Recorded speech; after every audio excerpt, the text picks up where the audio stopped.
नमस्कार। News nation के digital platform पर आपका स्वागत है। मैं हूं पंकज मिश्रा। आज हम बात करेंगे महाराष्ट्र के उप मुख्यमंत्री अजीत पवार की। एक सवाल जो बार बार उठ रहे हैं या पूछे जा रहे हैं वो ये कि क्या एक बार फिर से अजीत पवार की घर वापसी हो सकती है? क्या विधानसभा चुनाव से पहले अजीत पवार पलटी मार सकते हैं? आखिर ये सवाल क्यों पूछे जा रहे हैं? तो सबसे पहले इसका जवाब समझने की कोशिश करते हैं। ये सवाल तब नहीं पूछे जा रहे थे जब अजीत पवार महायुति का हिस्सा हुए थे, यानी कि जब वो अपने चाचा को छोड़कर बीजेपी और एकनाथ शिंदे के शिवसेना में शामिल हुए थे। उसके बाद ये सवाल पूछे नहीं जा रहे थे। लेकिन लोकसभा चुनाव में जिस तरह के नतीजों से महायुति को गुजरना पड़ा, जिस तरह के नतीजे आए, उसके बाद से लगातार ये सवाल पूछे जा रहे हैं कि क्या अजीत पवार महायुति में रहेंगे या फिर वो दोबारा महाविकास आघाड़ी में चले जाएंगे।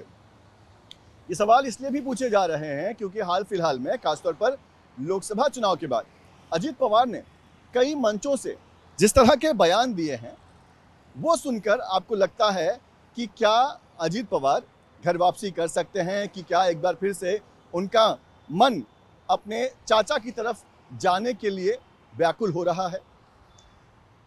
हाल फिलहाल में अजीत पवार ने कुछ मंचों से यह कहा कि लोकसभा चुनाव में जिस तरह से उन्होंने अपनी बहन सुप्रिया सुले के सामने अपनी पत्नी को मैदान में उतारा, वो उन्हें नहीं करना चाहिए था। उन्होंने कई मंचों से कई बार ये भी कहा कि अपने परिवार को राजनीति में लाना या परिवार के बीच में राजनीति घुसाना ये हमेशा गलत अंजाम तक आपको लेकर जाता है और ऐसा करके उन्हें गिल्ट हो रहा है।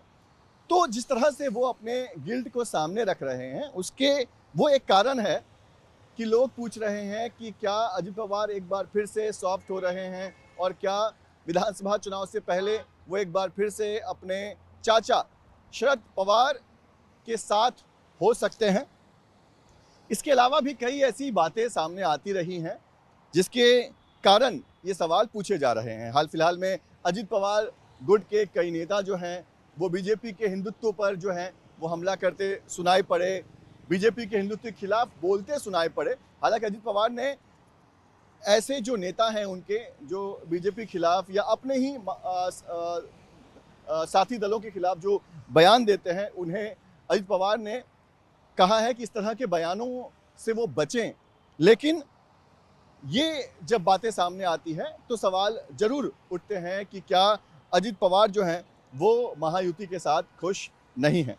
लोकसभा चुनाव में अजीत पवार ने 4 सीटों पर चुनाव लड़ा था और 3 सीटों पर उनकी पार्टी हार गई, जबकि शरद पवार के नेतृत्व में एनसीपी का ज़बरदस्त परफॉर्मेंस रहा। और ये एक और वजह है कि लोगों को लगता है कि अगर अजीत पवार शरद पवार के साथ जाते हैं तो वहाँ पे उन्हें ज़्यादा फायदा पहुँचेगा। हालांकि अजीत पवार की तरफ से सीधे तौर पर ऐसी कोई बात अब तक सामने नहीं आई है कि वो कहीं कह रहे हों कि वो यहाँ पर रहकर खुश नहीं हैं। लेकिन महायुति के भी कुछ नेता, खासतौर पर एनडीए की बात करें तो एनडीए के कुछ नेता ने ये बयान दिया है। अगर देखें तो आरपीआई चीफ रामदास आठवले ने कहा था कि लोकसभा चुनाव में महायुति को जो नुकसान हुआ उसकी वजह अजीत पवार हैं। यहाँ तक कि रामदास आठवले ने हाल फिलहाल में ये भी कहा कि अगर अजीत पवार एनडीए का हिस्सा नहीं होते, महायुति का हिस्सा नहीं होते, तो महाराष्ट्र कैबिनेट में आरपीआई को भी जगह मिल सकती थी, यानी कि आरपीआई के भी मिनिस्टर्स हो सकते थे। तो ये जो बयानबाजी एनडीए और महायुति में चल रही है वो भी एक कारण बताया जा रहा है कि महायुति में शायद अजीत पवार अब तक फिट नहीं हो पा रहे हैं, वो सेट नहीं हो पा रहे हैं। अजीत पवार क्या महायुति छोड़कर महाविकास आघाड़ी में आएंगे तो शरद पवार उनका स्वागत करेंगे? ऐसा सवाल शरद पवार से पूछा गया था, जिसके जवाब में शरद पवार ने सीधे सीधे कोई जवाब नहीं दिया। उन्होंने कहा कि अजीत पवार क्यों आएंगे, उनको सत्ता चाहिए थी, उनको उप मुख्यमंत्री बनना था, वो वहाँ पर जाकर बन चुके हैं, उन्हें जो भी चाहिए था वो वहाँ पर जाकर बन चुके हैं, तो भला वो वापस क्यों आएंगे। हालांकि शरद पवार ने सीधे सीधे ये नहीं कहा कि अगर अजित पवार वापस आना चाहते हैं तो उनके द्वार खुले हैं या नहीं हैं। तो ये भी एक शक पैदा होता है कि शरद पवार सीधे तौर पर कह सकते थे कि अजित पवार के लिए सारे दरवाजे बंद हो चुके हैं, ऐसा उन्होंने नहीं कहा। तो ये सारे बयानबाजी हैं, ये सारी तर्क हैं जिनको सुनकर, जिनको देखकर एक सवाल जो हर किसी के मन में उठ रहा है या जो राजनीति के जो पंडित हैं उनके द्वारा कहा जा रहा है कि हो सकता है कि अजित पवार महाराष्ट्र विधानसभा चुनाव से पहले एक बार फिर से पलटी मार दे।